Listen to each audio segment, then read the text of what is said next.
কাউনিয়ায় শেষ মুহূর্তে উপজেলা পরিষদ নির্বাচনের প্রচার প্রচারণায় ব্যস্ত সময় পার করছেন প্রার্থীরা। কাউনিয়া প্রতিনিধি সাইফুল ইসলামের তথ্যচিত্রে আসলাম খানের ক্যামেরায় দেখুন বিস্তারিত। ষষ্ঠ উপজেলা পরিষদ নির্বাচনে প্রথম ধাপে রংপুরের কাউনিয়া উপজেলায় ৮ মে অনুষ্ঠিতব্য নির্বাচনকে ঘিরে শেষ মুহূর্তে বিরামহীন প্রার্থীরা দৌড়ঝাঁপ চালিয়ে যাচ্ছেন ভোটারদের সমর্থন পেতে। নির্বাচন জমে ওঠায় শহর থেকে গ্রামাঞ্চলের রাস্তাঘাট ছেয়ে গেছে নির্বাচনী পোস্টারে। ভোটারদের দ্বারে দ্বারে ঘুরছেন প্রার্থীরা ও সমর্থকেরা, করছেন উঠান বৈঠক, দিচ্ছেন নানা প্রতিশ্রুতি। অন্যদিকে ভোটাররাও অপেক্ষার প্রহর গুনছেন ভোটের দিনের জন্য। আর সুষ্ঠু ও শান্তিপূর্ণ ভোট অনুষ্ঠানের লক্ষ্যে সব ধরনের প্রস্তুতি থাকার কথা জানিয়েছেন নির্বাচন কমিশন।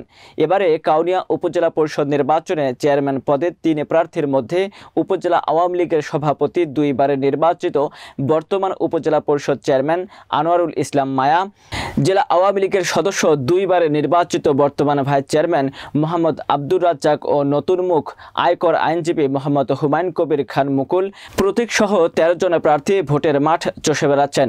উপজেলার 2,45,043 জন ভোটার আগামী 8 মে তাদের পছন্দের প্রার্থীকে ভোট দিয়ে বেছে নেবেন। লোকের পাশে থাকবে, উন্নয়নের কাজ করবে, রাস্তাঘাট ব্রিজ কালভার্ট দেবে, আমরা তাকে ভোট দেবো।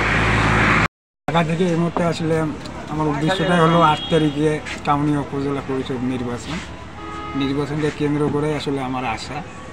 আমার মূলত উদ্দেশ্য যারা এলাকার উন্নয়ন করবে, গরিব মানুষের পাশে সবসময় থাকে এবং থাকবে, তাকেই আসলে আমি মনে করি ভোটটা দেওয়া উচিত এবং সবাইকে অনুরোধ করি তাকেই যেন যাকে যোগ্য মনে হয় এলাকার